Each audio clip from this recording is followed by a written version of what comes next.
When you're ready to pop the question, the last thing you want to do is second-guess the ring. At BlueNile.com, you can design a one-of-a-kind ring with the ease and convenience of shopping online. Choose your diamond and setting. When you find the one, you'll get it delivered right to your door. Go to BlueNile.com and use promo code WELCOME to get $50 off your purchase of $500 or more. That's code WELCOME at BlueNile.com for $50 off your purchase. BlueNile.com, code WELCOME. When it comes to teaching kids and teens about money, practice makes perfect. That's where Greenlight comes in. With a debit card and money app of their own, kids learn to earn, save, spend wisely, and invest. Parents send instant money transfers, create custom chores, and automate allowance, while kids track their spending, set savings goals, and practice money skills they can use today and for life. Get 1 month free when you sign up at greenlight.com/podcast.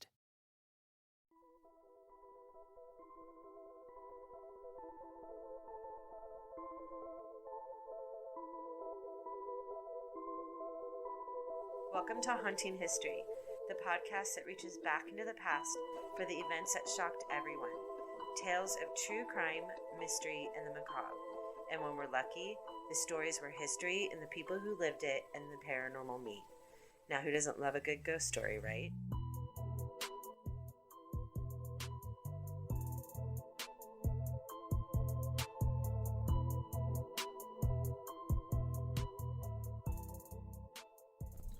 Welcome back to Season 1, Episode 2, The Wineville Chicken Coop Murders. I'm Kat, your host, and today joining me are both my co-hosts, Haley. Hi. And Tress. Hey. And we have a ton to cover today to tell you the story, so we're just going to go ahead and dive right in. September 15th, 1928. The Corona Daily Independent. Most revolting crime is exposed. Murder of 4 boys revealed by youth's confessions to police. Late developments this morning strengthen the story of Sanford Clark, a 15-year-old boy, of the revolting murder of 4 young boys by Gordon Northcott, aged 21 and missing. The graves at the Little Shack on Wineville Avenue in the Riverdale District are being opened today. September 17th, 1928. Santa Ana Daily Register. Murder farm being dug up by officials. Deputy sheriffs today begin digging in a newly laid cement floor of a garage on the Wineville murder farm in the belief that they would find the entombed bodies of 4 small boys hacked to death by a 21-year-old. September 19th, 1928, The New York Times. Northcott is taken in farm murders. Man sought in California for killing 4 boys is found near Vernon, British Columbia. Mother also arrested. Gordon Stewart Northcott, wanted by the Riverside authorities on a murder charge in connection with the alleged slaying of several youths on a chicken ranch, and for whom a 4-day intensive search was made. So, big news, 1928. You guys know about the chicken coop murders? Yes. Just yes? Yes. I kind of know. I think we've tried to drive by the area because we live kind of close, but I don't know much about what actually happened. It hits home because it's really, how many miles from us right now? About 8 to 10? Yeah. Have you been by the house? No. I've only looked it up on a map. You've never actually driven, not even in, you grew up here, you're not even in high school? No. I thought that was the thing. I thought it was the town, because we didn't grow up near here, so. No, but is it actually all still standing? No, it's not. I believe they built a new house on the land. They did build a new house, and the old house was actually there, and I could have seen it in high school, and you could have seen it in high school when we drove by there. The original house was still standing until 2009, and then they finally tore it down, and part of the reason they tore it down was because every Halloween, more often than not, it was Halloween time, people would drive by and park outside and take pictures and try and get in the backyard, and so the house, we did a comparison yesterday on the computer of what the house originally looked like with the actual police department. We're standing outside of the house during the searches, and there's photos of that, and so the house is in the background, and pictures of the house in 2009. It's the exact same house, so I know for a fact the house was there in 2009, but if you compare it to now, even the roof line is different. So they actually, I thought maybe they only rebuilt the first section, but it looks like they raised the whole house and then rebuilt a new house. But it's still, the land is still the same layout. The house is almost the same distance from the street, and then you can see the backyard. Yeah. I don't remember this story until the movie The Changeling. The Changing, or Changeling. Changeling with Angelina Jolie came out. Did you watch it? Yeah.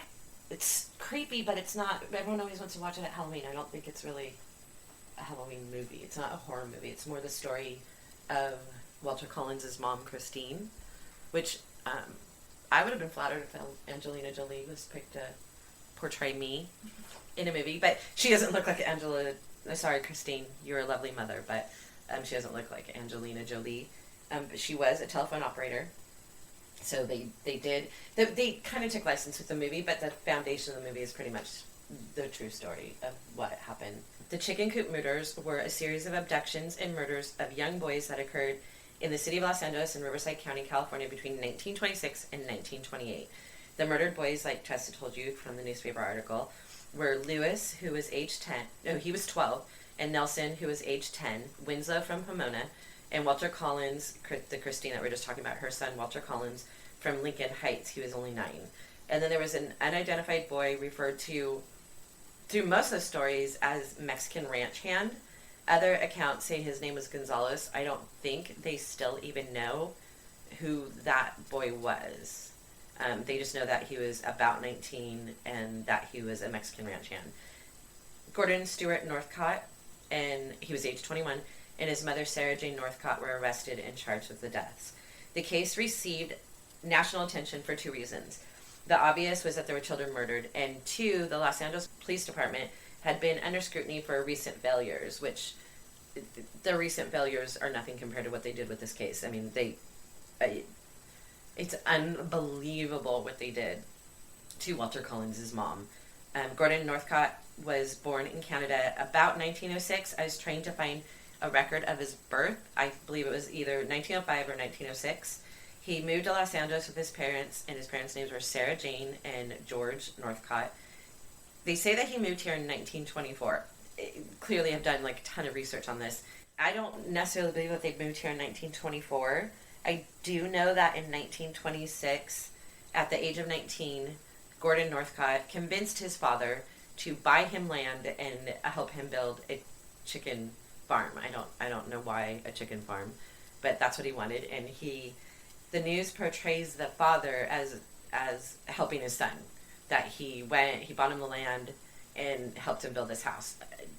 Other stories say that the father was actually terrified of his son and his wife, and he bought the house because he just wanted him away from him. But I can't find exactly where. The census records that I could find is back when Gordon lived with his parents. He was only 14 and they were still in Canada. I can't find the California one. And I'm sure it's there. I just, for whatever reason, didn't spend a lot of time on that portion of it.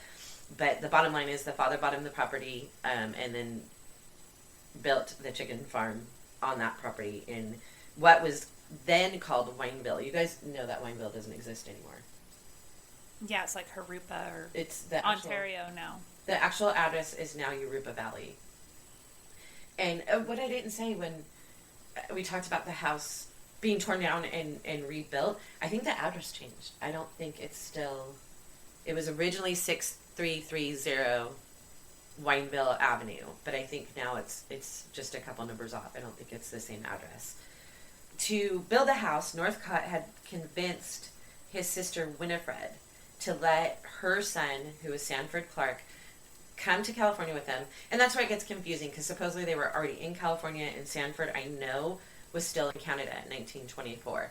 So from what all the information I got is that Sanford lived with Northcott from 1926 to 1928 when he turned him in. I don't believe that he was here as early as 1924. He was as young as 10, but I think that he came in 1926. And what had happened is that Gordon convinced his sister that he needed help building the chicken farm and the house. So Winifred let her young son go with her creepy-ass brother to California to live. And there's, again, conflicting information. People say that some of the news accounts say that the mother is who saved Sanford, but it's not true. His mother, in the information that Sanford Clark gave, his mother was a horrible human being too. The whole Northcott, the mom, the dad, Gordon, the sister, were just batshit crazy. Did she know that he was murdering these boys? Well, no, he hadn't. When she let Sanford come to California, he hadn't murdered anyone yet. Well, they say he hadn't. I kind of don't believe it. Whenever you're talking about a serial killer, I don't think it just suddenly happens one day. I mean, he killed 3 boys. Or 4 boys. They said 4, and he molested Sanford. So I don't think that he was the first. I think crap went down in Canada too, before he even came to California. And I think the dad knew. The dad was very aware that his kid and his wife were insane. I believe Sanford Clark came here in 1926. I think he was with Northcott, living on the farm, or building the farm back in 1926. Sanford told police that almost immediately upon arriving in California, Northcott started molesting him and raping him as early as 1926. So for 2 years, Sanford Clark lived with a man that was molesting him on a daily basis. Clearly, poor Sanford's mom didn't really care. And Sanford's grandfather, George, who was Gordon Northcott's father, clearly knew what was going on and didn't save his grandson either. He left his grandson with his son, knowing. How creepy is that? Like, you don't know. I don't believe that someone as close to the family could have not known what was going on. There's just no way. Sanford's grandfather, Gordon's father, George. Am I making this confusing? Yes. Mm-hmm. I didn't realize until just now that Sanford was the killer. The guy who's killing all his kids was his nephew. Oh, you didn't? No. It's just a lot of names. I get confused. Okay, so Sarah and George are the parents. Yes. Their children, they had 4 children. They had Winifred, who is Sanford's mom. They had the murderer, Gordon, and then there were 2 other brothers, which some news reports say that the 2 other brothers actually were put in insane asylums. God. One of them went to prison for murder at a different time, or was put in an insane asylum. I can't find that to be true, but they were all crazy. So Sanford is the son of Gordon Northcott's sister. Winifred. Or Wilfred, whatever. Winifred is his mom. And I don't believe if the grandfather knew that his son was doing what he was doing, the sister knew too. It's not like she didn't know. She let her son go. Where did the sister and the parents live when Gordon had this chicken farm? Gordon and both of his parents moved to California. Yes. They lived in California. And then they built the chicken farm. They bought and built the chicken farm. But did the parents live with Gordon? No. So he was living by himself, just with his nephew. He was living by himself. That's what they're saying, is that the grandfather, Sanford's grandfather, Gordon's father, knew that Gordon was crazy, didn't want him in his house, so he bought him the property and built him the farm to get him away from him. And let his grandson live with him. Yeah, that's what I'm saying. Yeah. So if he was so afraid of him that he built him property and built him a farm to get away from him, why did he let his grandson live there too? Yeah, I don't know. That's what's creepy. So the media back then is the same as the media there. They get everything wrong and there's conflicting stories, but there's just no way. If George Northcott was terrified of his son, why did he let his grandson live with his son? He knew. And that's apparently the sister, okay, so family tree again. George and Sarah have a son, Gordon. They also have a daughter named Winifred. Winifred she has 4 children also. She has a daughter named Jessie, and then she has Sanford. And then she had, I want to say, another boy, which I can't find a lot of information on. Winifred let Sanford come live in California, and Sanford's sister, Jessie, stayed in Canada. In 1928, Sanford's sister, Jessie, came to California to check on her brother. Now, Jessie and Sanford are the only normal ones in the family, from what I can understand. Jessie was getting letters from her brother, and for whatever reason, the letters scared her. And they don't say why. They just say that the letters were what made her travel to California to see her brother. Something in those letters. And she was 19 at the time that she went to go. She was only 19. And the mom didn't come to rescue Sanford, but the sister did. The sister came to California. She went to the chicken farm and just to check on her brother. She went and talked to Sanford, and Sanford originally was afraid to tell his sister anything. He didn't immediately run to his sister and say, look, this is what's happening. So that night that she arrived in California, when Gordon went to bed that night, Gordon Northcott went to bed that night, Sanford told his sister everything. He told her that he was being molested. He told her that they killed 3 boys, that 3 boys were buried on that property. And the timeline's a little wonky, but I guess the next day, Jessie tried to take Sanford with her. She wanted to leave the chicken farm and take Sanford, and Gordon wouldn't let her. And at this time, Gordon he wasn't keeping Sanford as, someone to injure or hurt. He was keeping Sanford because Sanford knew the truth. He knew everything. So Jessie was forced to leave the farm without her brother. She went back to Canada, and she told the authorities what her brother had told her, that Gordon had murdered 3 people, 3 boys, that her brother was being molested, that he couldn't leave the farm, that he was being kept hostage. And the authorities, what she did is go back to Canada and tell the American consul. They didn't necessarily believe her at first. They thought the story was so outlandish and that she was sort of like a woman scorned or something, and didn't believe her. So she brought up to them that her brother legally wasn't allowed to be in California. Basically, immigration got involved because they're saying, well, we're not going to go get your brother because he's being molested and his uncle is murdering people. We're going to go get your brother because he's not supposed to be here. And so the American consul wrote letters to Los Angeles Police Department, who didn't pick up the story because, honestly, they didn't believe her. So the Los Angeles Police didn't pick up the story, but immigration did. So on August 31st, 1928, 2 United States immigration inspectors visited the chicken ranch. They went to the chicken ranch, and they immediately found 15-year-old Sanford and took him into custody. Again, not because he was being molested or knew about the murders. They took him into custody because he was here in the U.S. illegally, believe it or not. During your research, did you find where Gordon actually went to the district attorney's office and made a complaint on his neighbors? No, I didn't know that. What did he complain? Well, he made a complaint on his neighbors, saying that they had profane and violent behavior, and that outbursts repeatedly upset his nephew. No, see, and that's that kind of comes to light later on. We'll get to it. Is he would, I don't know how to say it, not put things on other people, but he did. He accused his father of molesting him too.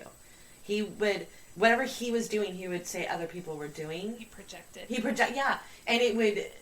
He felt like if he confronted it head on and said, "Oh, I heard screaming in the night," and so people wouldn't think that it was the screaming in the night was caused by him murdering people. Do you know what I'm saying?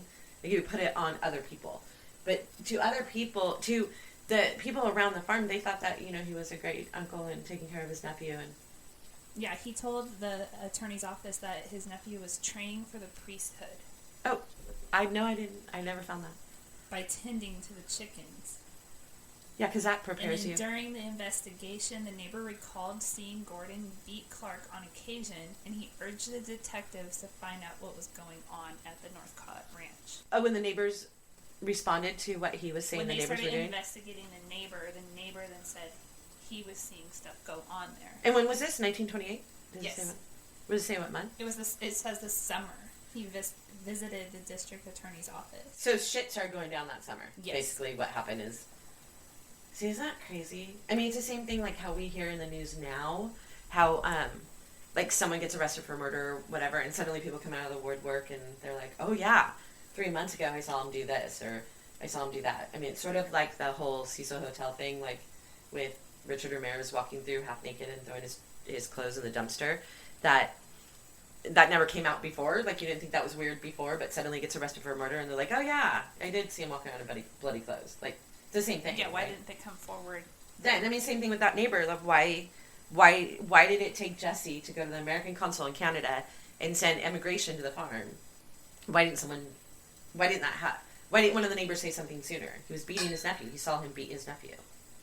Did you have an opinion? I don't really have an opinion, but it's the same thing. Like, people are too self-absorbed in their own lives to see what other people are happening unless it's brought to their attention. Like, then they're like, oh yeah, that's kind of weird. But, like, it takes them a while to get out of themselves. Isn't that sad? To realize that something else around them is actually happening. And how different our world was. 1928, a neighbor seeing a kid getting spanked, they were like, oh, he must have been bad. You see that now. You minded your own business. You did mind your own. Yeah, you minded your own business, and it wasn't that odd to see a kid getting spanked, I guess. Like, I mean, I'm calling it spanking, and the neighbor said beating, but they were probably like, oh, he was a bad kid, the uncle had to kick his ass. But now, if someone sees that, there's 30 people pulling up, and it being announced on Facebook, and public lynching, and you know what I mean? Like, the neighborhood Facebook pages go off, and back then, it was like, oh, yeah, he's being a bad kid. That makes sense why he's spanking him. Yeah. But, I mean, you have to forgive that part. So, what did Northcott do when immigration came? Oh, he ran. He saw the immigration officers coming up the drive. Apparently it was a drive. And he told Sanford quickly to stall the officers. He didn't know they were from immigration. He just knew that they were guys in suits. He told Sanford to stall them, and he took off into the tree line. And he ran for 2 hours. Sanford stalled them for 2 hours until Clark felt that he could be protected by the officers. And they were shocked. They were going to literally take this boy into custody because he was in the U.S. illegally. And then 2 hours later, Sanford Clark starts telling him everything that had happened. So Northcott ran to his mom, which I don't know how close his mom lived, but he ran for 2 hours. And him and his mom immediately fled to Canada. They thought that they would be safe in Canada. They were found on September 19th. So this all went down August 31st. And then they were found September 19th by the Canadian police, and both of them were arrested. As the Riverside police were on their way to extradite Gordon and his mother, Northcott granted an interview to the Vancouver Daily Sun. Now, this is what you're talking about, how he told the neighbors, projected what he was doing onto the neighbors. In the interview, Northcott said, "There's been a lot of stories circulated about me. They're all untrue. What awful things to say about a man. Some people have been suffering from too much imagination, and a lot of people will be sorry when this case is cleared up." He 100% projected that he didn't do all the things that he did. But he was so, I mean, I don't know the word, psychotic. He Mentally was disturbed? Yeah, he was a pathological liar.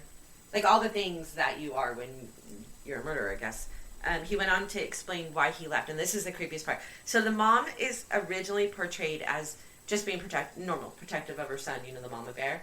Turns out she's more like the mother from Psycho. Like, the father ended up testifying that the mom will do anything for her son.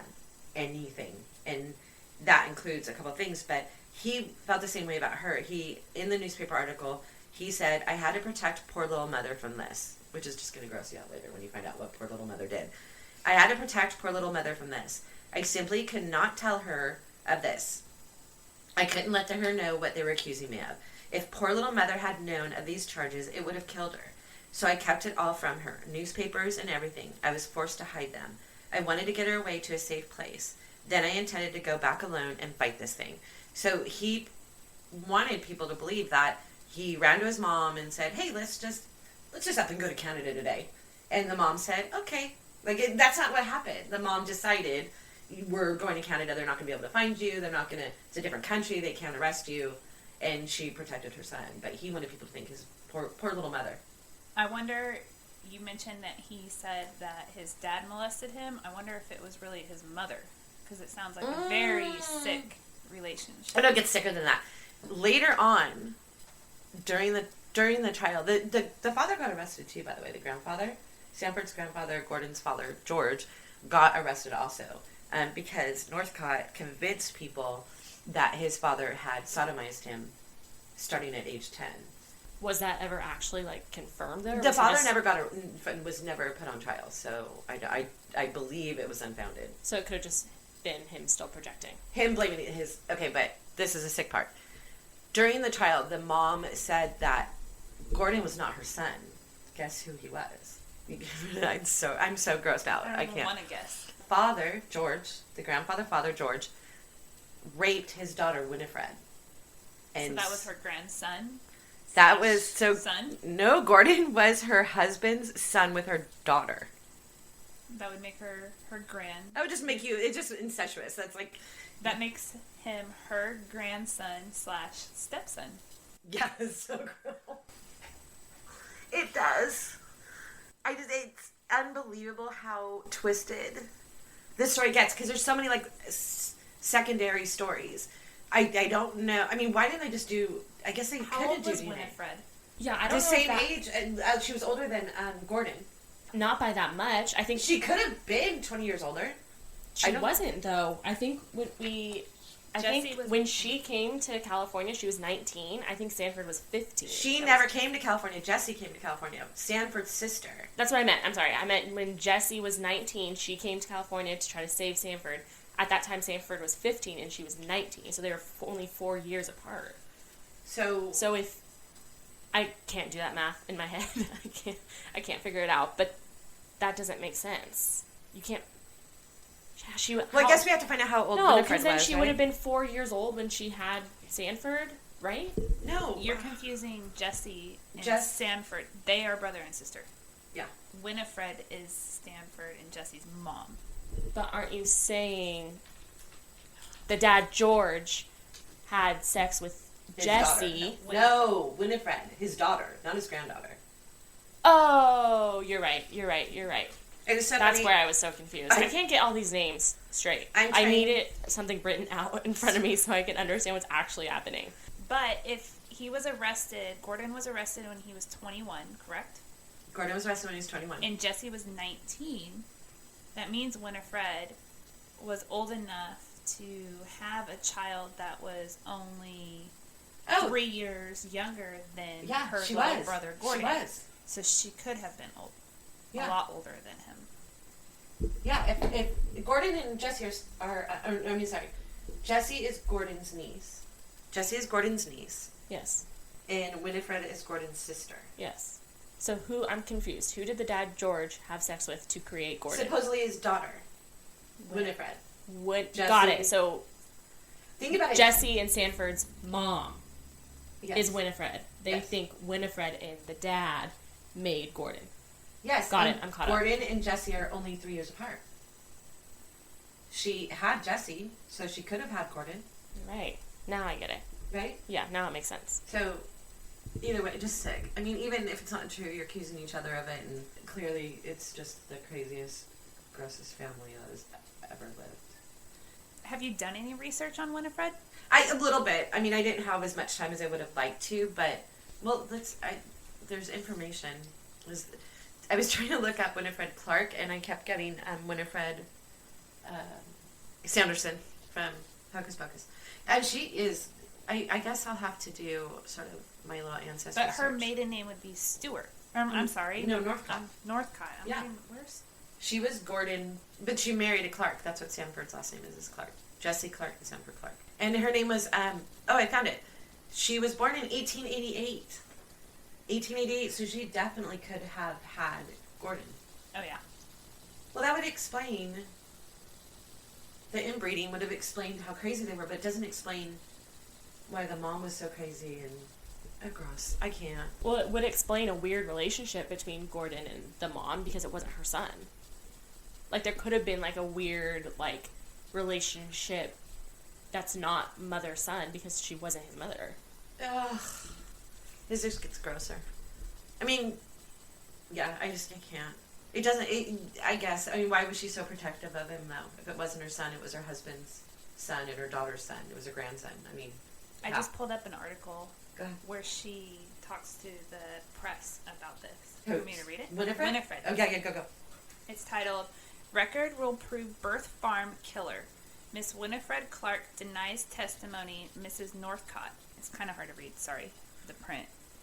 My mother and brother are both undoubtedly insane, Miss Winifred Clark told the United Press today, denying Miss Sarah Northcott's statement that she, Miss Clark, was the mother and not the sister of Gordon Stewart Northcott.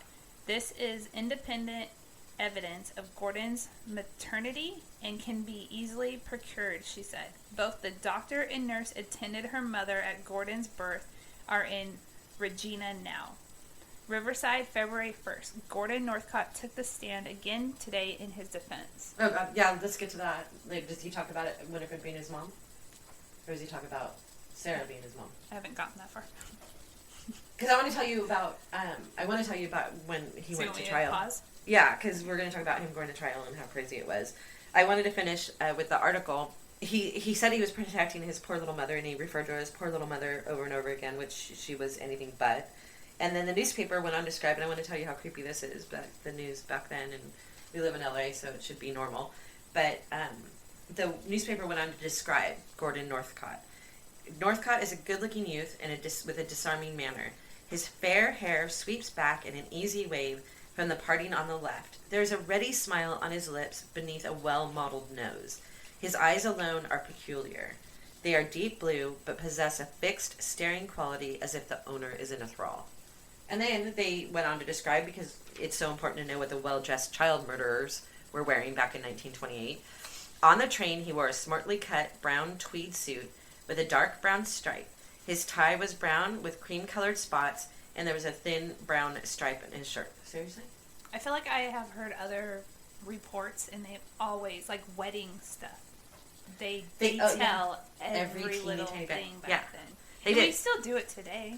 No, I was saying we're in LA, so like it doesn't matter if you're going to a murder trial or if you're going to the Academy Awards. What are you wearing? Like, I mean, that's the thing, but that's what you report on. Yeah, it's just weird to me that 1928 they were like, well, if you're a murderer, this is what you should be wearing. Like, you know, he was dapperly dressed. Like, who cares? Once Gordon and his poor little mother got back to Los Angeles, the pair immediately confessed to the murder. Now, this is the thing.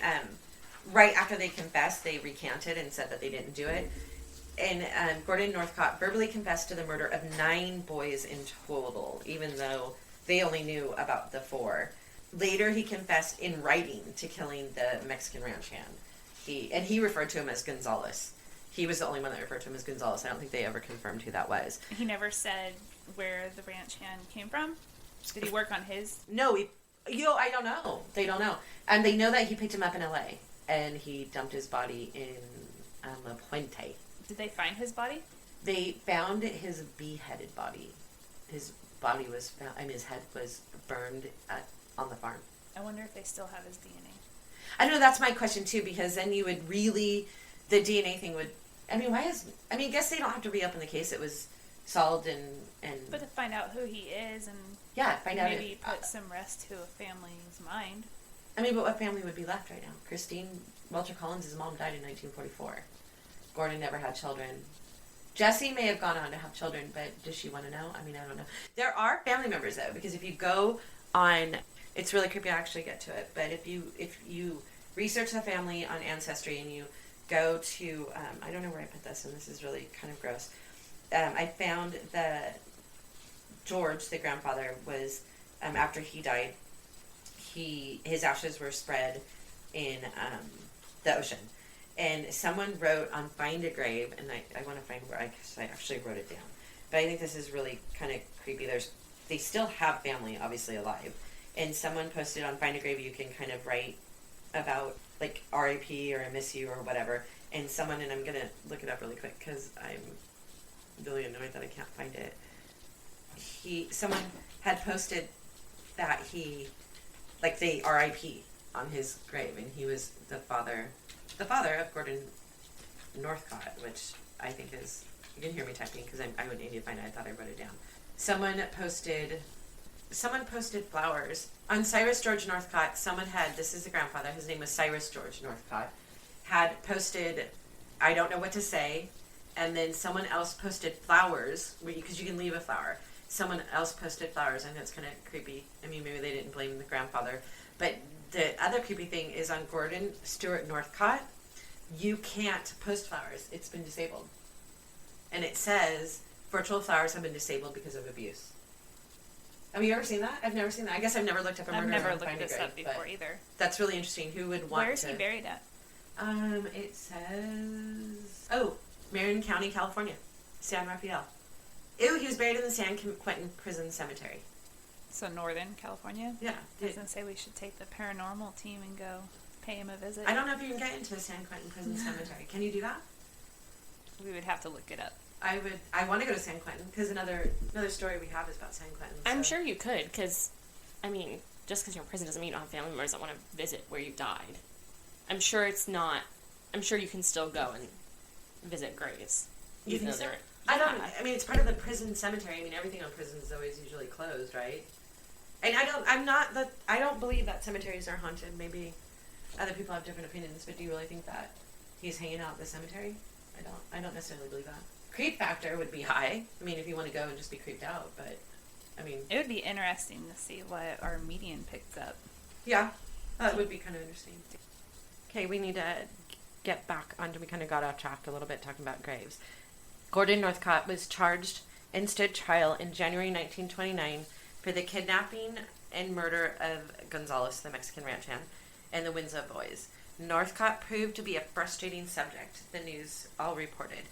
What he did was he kind of played with the police. He would tell them something and then he would take it back and then he would tell someone something. He changed his story all the time. He sent the police on wild goose chases. He sent them to different locations where bodies would be found and they wouldn't find it. And then he dropped hints saying that he actually committed more like 20 murders or 30 murders as opposed to just the 4. And he was assigned a lawyer and then he fired him. He got another lawyer, fired him. Got another lawyer, fired him. And then he finally decided that he was going to defend himself, which is what I wanted to get back to. He grandstanded a lot. He was super flamboyant all through the trial. He was 100% enjoying the notoriety of being the center of attention.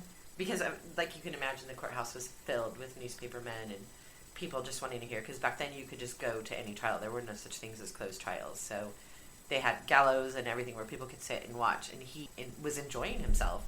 He put himself, this is the craziest thing, and I want to find the court records, he put himself on the stand, like, he was his own lawyer, put himself on the stand, asked himself questions, and answered them. Are you even allowed to do that now? Yeah, you can. Yeah, absolutely. You still can. I know you can represent yourself, but can you question yourself? Well, I think so, yeah. I'm sure you can. But can you even picture it, though? He would be like, and your name is, and he would say, Gordon Northcott. Like, well, yeah, he's crazy. He can do whatever he wants. I can picture him doing all kinds of crazy things. And what was the jury doing through all this? Were they just, like, this guy's crazy? Like, did he 100% believe that he was going to be able to prove his own innocence? Well, yeah, someone who decides to defend themselves and projects all these things on other people, the arrogance that person has is unreal. Yeah. And no one can touch them. They can do what they want. He accused the police of wrongdoing. He actually accused the families of doing, the families of the victims. He ripped them apart. He would say things about them and what they did wrong. And then he even accused the sheriff's department of certain things. Crazy. He really felt like he was on a stage. He brought his mother. He requested to have his mother on the stand. And she was actually in jail at the Tehachapi State Prison, which is still open, by the way, to testify on his behalf. In her testimony, she claimed that she was not his mother. This is what we talked about earlier. And that he was really her daughter's. I mean, yeah, that Gordon was, that he was not, she was not the mother of Gordon, that her daughter had actually given birth to him.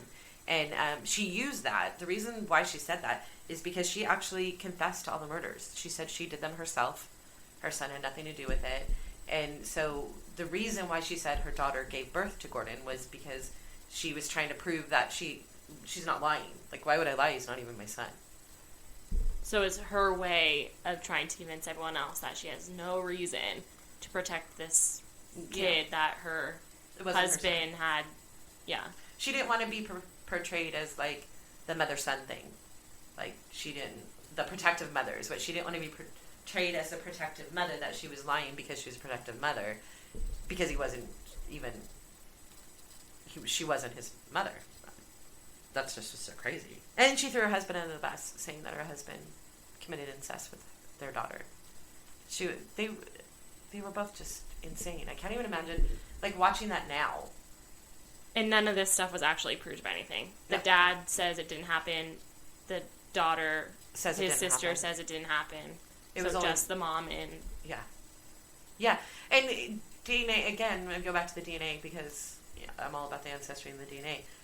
It would have been easily proven nowadays. And I'm curious why no one wants to prove it now. I would want to go back and find out. I would want DNA tests. But, I mean, you'd have to exhume the bodies and everything, right? Yeah. They wouldn't have done tests like they would do nowadays. I don't know. Then George took the stand. Like, I don't think... It's weird to me that Gordon would have put his father on the stand, but there's record of his father's testimony. His father said that he had seen evidence. So his father knew that his son was killing people. Evidence of the disposal of the bodies using fire and quicklime. In fact, George had actually taken a load of quicklime to Gordon. So he knew. He knew his grandson was staying there, and he knew his son was committing murders. And he never went to jail that I could find. So he's just as messed up. Well, yeah, I mean, clearly the whole family's all crazy and jacked up. And I don't believe that Northcott put his dad on the stand, so I don't know who did. Maybe, you know what, it was probably the prosecution put the dad on the stand. Because Northcott claimed that he had been sodomized by his father since he was 10.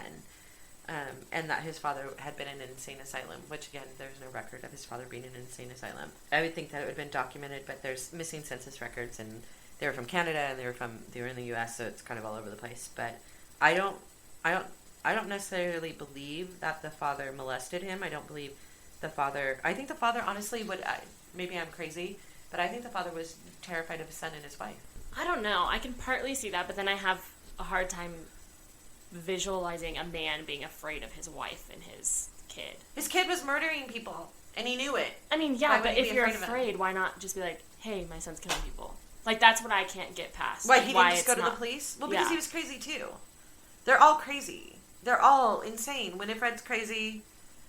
She let her son go with her crazy brother, and Sarah Jane is obviously crazy, and Gordon clearly is crazy. There's just a pathological mental illness running through the family. So maybe he was really just afraid. I feel like he was afraid of his son. I don't know. You guys did research too. Do you think he was afraid of his son, or he was part of it? I really can't say either. If he was afraid of his son, then why would he give him the line? He was afraid of him. He kind of did things. Why not just step away from the situation? He already had him out of his house. I don't know. It's the same as an abused wife, right? I mean, maybe he was an abused husband. Like, it's same abused wives, and they get afraid and they do things that they wouldn't normally do because they're terrified. Maybe he was just terrified of his wife and his son.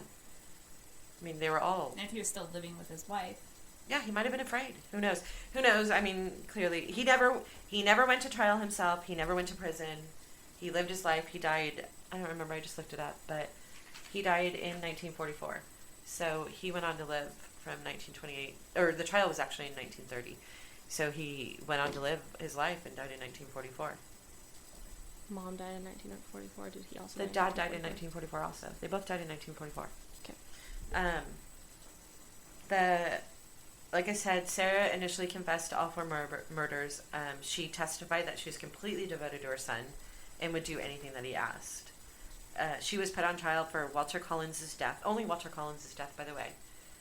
Because I don't think I touched on that. When Walter Collins was being kept in the chicken coop, he was the 3rd one murdered. The first one murdered was the Mexican ranch hand. And then the 2 brothers, Lewis and Nelson Winslow. And then Walter Collins. When Walter Collins, this Sanford testified to this, by the way. The night that Walter Collins was murdered, Sarah Jane decided that they all 3 had to partake in his murder. And the reason that she did that was because that way none of them could turn on each other. She forced Sanford to help kill Walter Collins. So she took the blunt end of an axe. And Gordon actually wanted to shoot Walter Collins, by the way. And his mom said no because the neighbors would hear. So she said, while he's asleep tonight, we're going to go in the chicken coop, all 3 of us, and we're going to kill him. So she is the one who struck the first blow, killing Walter Collins in the head with a blunt end of an axe. Then she probably partaked in all of the killings. I don't think she was actually there. I think she was living with the husband. She knew her son was... I believe she knew her son was molesting and letting boys go. Originally, when he first came to California, he was molesting boys. I mean, we know he was molesting Sanford Clark. But he would also go pick up other boys under the ruse that he needed help on his farm. He would molest them and take them home. He didn't kill them. He didn't start killing until none of those boys came forward? 5 years after the trial, 1 boy came forward. Yeah, that wasn't something we would have probably caught to back then. No, the boys were looking for work. Someone offered them work. They got raped, and he would take them back home, which is really weird that he wasn't killing them at first. He was just molesting them and raping them and letting them go. And apparently the boys were too scared to say anything. I don't know how many there were. I mean, it could have been 3, it could have been 30, we don't know. So then we're like speculating that the mom probably knew everything that was happening, just like the dad knew. Yeah. Because obviously the dad knew. Yes, the dad knew.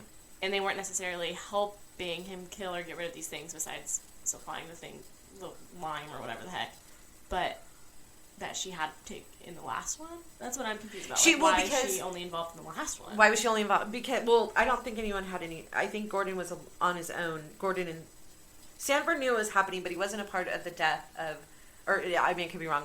I don't necessarily believe that he helped kill. He knew about the ranch hand because he helped burn and crush his skull.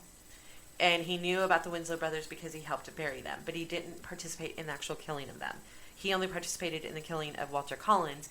And I think what happened is that Gordon, and this is just one thing that I read, Gordon became attached to Walter Collins and wanted to let him live. And I'm sure that the mom saw his picture in the paper. She knew that her husband was helping supply quicklime. She knew that her son was doing something, and suddenly Walter Collins goes missing, and his picture is in the paper from California to New York. She probably went over there specifically to see if he had Walter Collins. And that's why she forced Sanford to help kill him, because that would implicate all three of them, and it would guarantee in her mind that none of them would turn the other one in, that they all did it. So if you're going to say anything, you're going to be in trouble too. Yeah, all of that makes sense. And so she was implicated in the trial for just the murder of Walter Collins and subsequently sentenced to life in prison. But she only did 12 years. Just under 12 years, I think.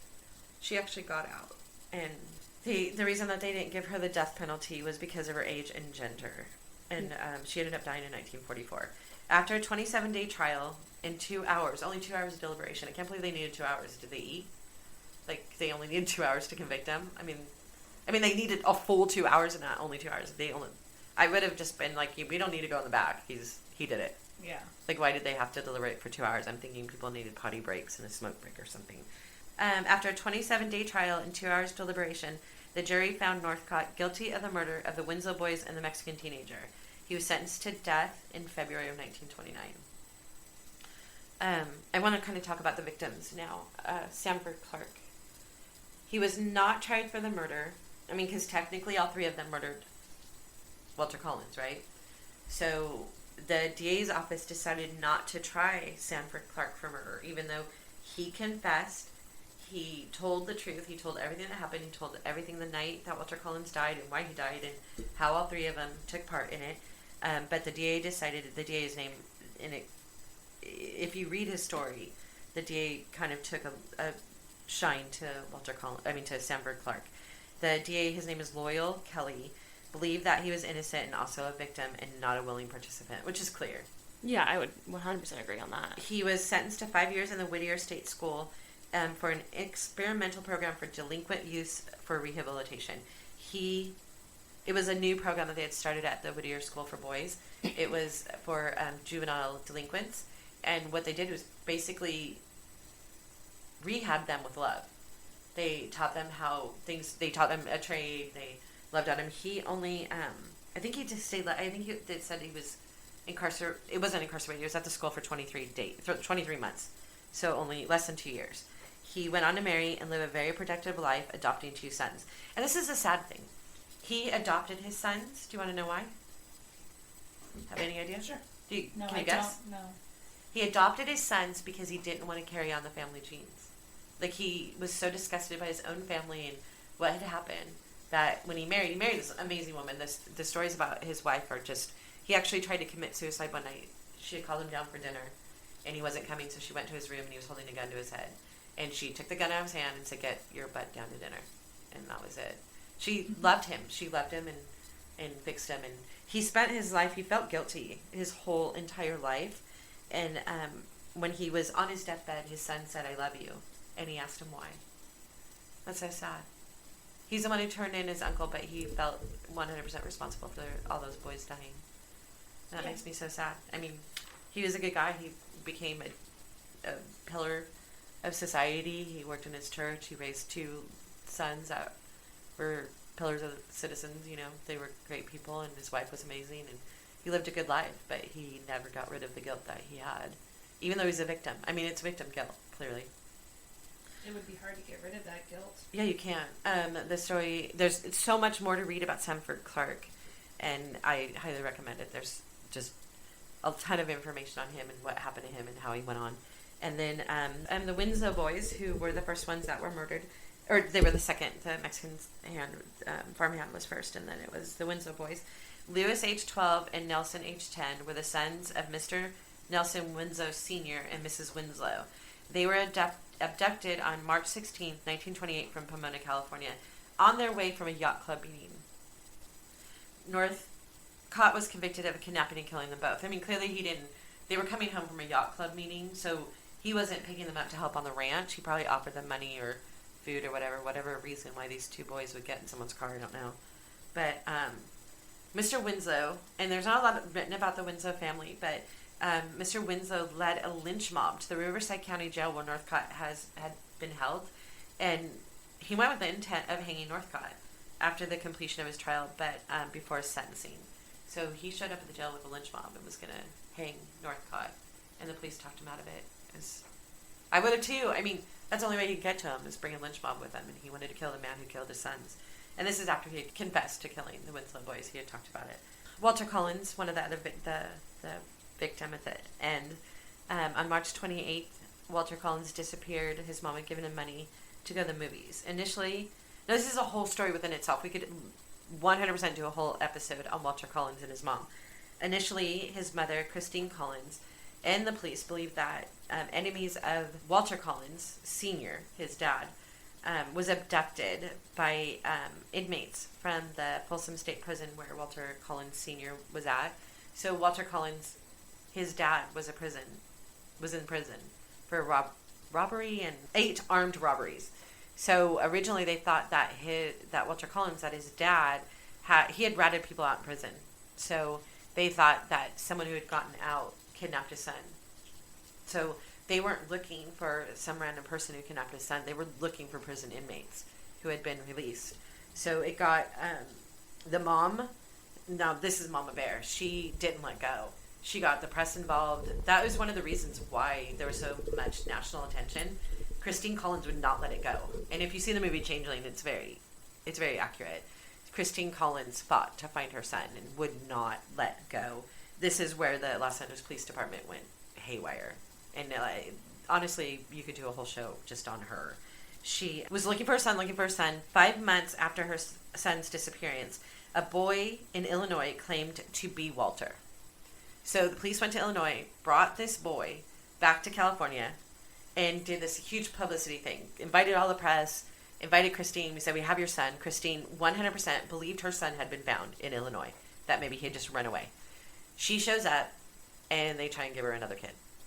How would a boy in Illinois know about this He Walter? So did the police No. give him the story? No, this is what's so sad. And I have his name. I don't remember. His name is Arthur something.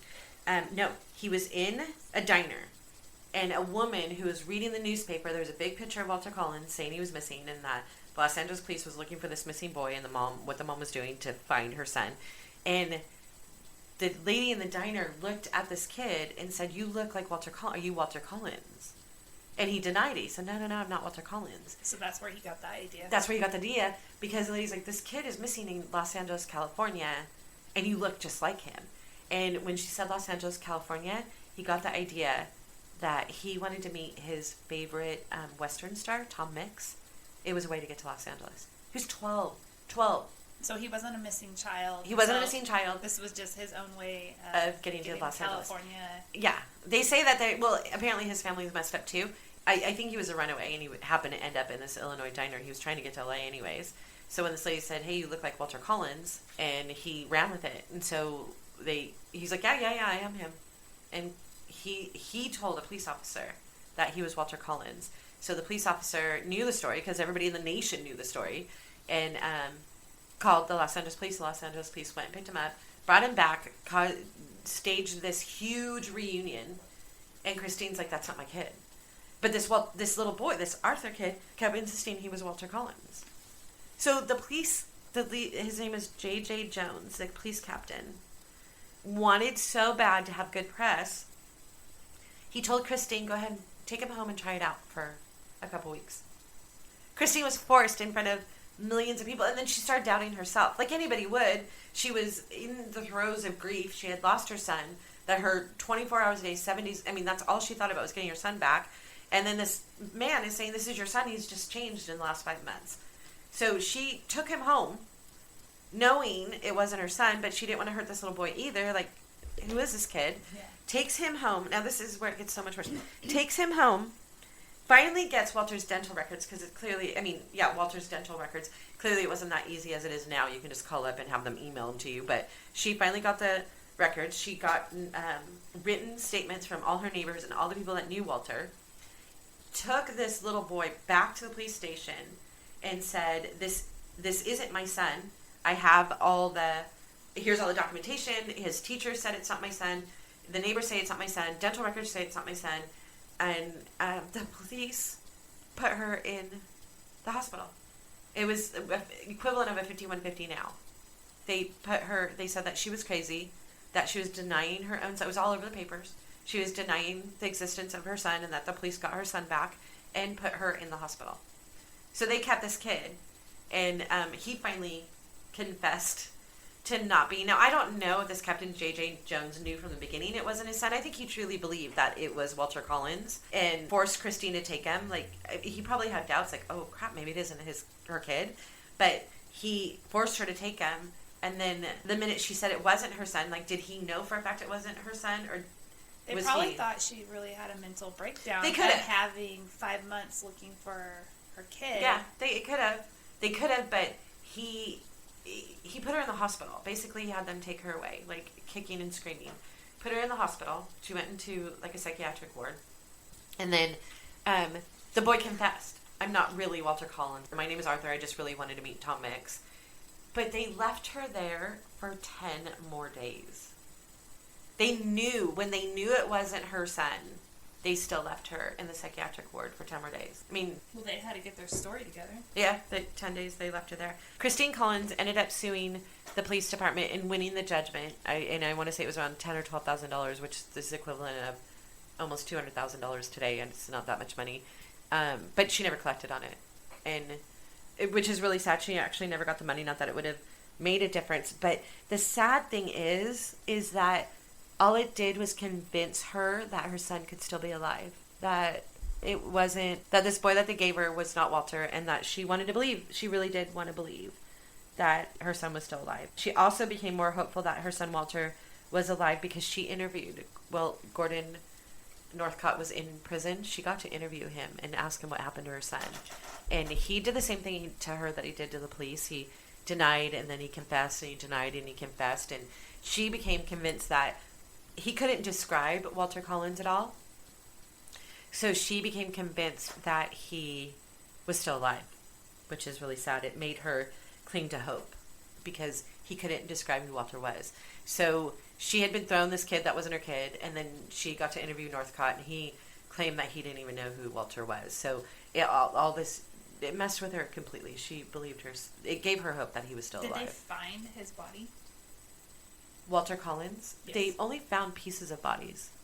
They never found... The bodies were burned and melted with quicklime. I don't know what quicklime does to a body. I've never heard of quicklime. Do you? Yeah, I've heard of it. I've heard it will dissolve bones, but I've also just recently on another podcast heard that it actually does the opposite. People think that it dissolves bones, but it really almost petrifies them, so... See, and today they would be able to test that. Back then, they weren't able to test that. So, no, the body of Walter Collins was never found. They found bones. He confessed, and really they relied on Sanford Clark. Sanford Clark said it was Walter Collins. So that's what they determined. I mean, that's how they decided it was Walter Collins, and the Winslow boys too, because Sanford was there. Sanford had seen them all. Shortly before his execution, Northcott sent Christine a telegram saying he had lied, and he denied that Walter was among the victims. He promised to tell the truth if Christine went to prison to hear it. So right before he was executed, Christine, just literally hours before he was executed, Christine was allowed to speak to Northcott again. I believe it was a second time. He had told her in the telegram he was going to convince that he killed Walter, and he was going to tell her what happened. When she got there, he claimed innocence, he changed his whole story again and told her that he didn't know who Walter was, that he never killed Walter. This is after telling her in the telegram that he did. And so she wanted closure. She was not going to ask questions or find anything out. She was going to get closure that it was her son that was murdered. So she expected him to say, look, sorry, I did kill your son. Right. And I'm giving you peace before I get executed. And then he did the complete opposite. He did the complete opposite. She was hysterical. She had to be carried out of the... And again, all it did was convince her. She looked for Walter for the rest of her life. There's never a time that she wasn't looking for Walter. She was convinced that he was still alive because they never found the body. I would keep looking, too. I mean, who wouldn't? 100% It would make you go insane. It probably did. I don't think she ever remarried. Her husband was... I want to say he was in prison for life. He did 8 armed burglaries, so it wasn't like minutes. On October 2nd, 1930... the Los Angeles Times, San Quentin. Northcott began screaming and trembling. Don't hang me, don't hang me. His hands shook as San Quentin guards strapped his hands together. Will it hurt, he asked.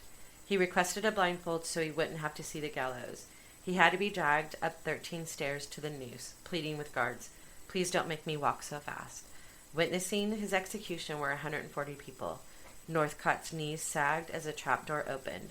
His collapse took the slack out of the rope, and thus his fall was too short to break his neck. He apparently took 11 minutes to strangle to death. This part wasn't mentioned in any newspapers. Thank you for listening to this episode of Haunting History Podcast. Be sure to follow, like, and comment on Facebook, Instagram, and Twitter at Haunting History Podcast. And don't forget to subscribe, rate, and review wherever you listen. Visit our website at hauntinghistorypodcast.com for more information on each episode. Until next time, I'm Kat, and remember, the living are far scarier than any ghost.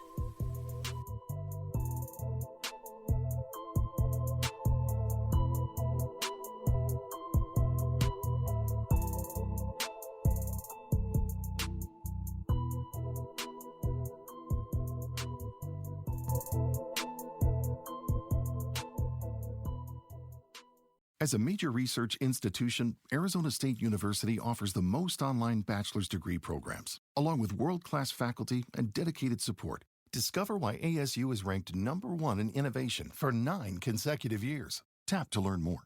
Hey parents, Greenlight is here to take one big thing off your to-do list, teaching your kids about money. With a Greenlight debit card and money app of their own, kids and teens learn to earn, save, and invest. You can send money instantly, set flexible controls, and get real-time notifications of your kids' money activity. Set up chores and put allowance on autopilot to reward them for their hard work. Then learn about the world of money together. Get 1 month free when you sign up at greenlight.com/podcast.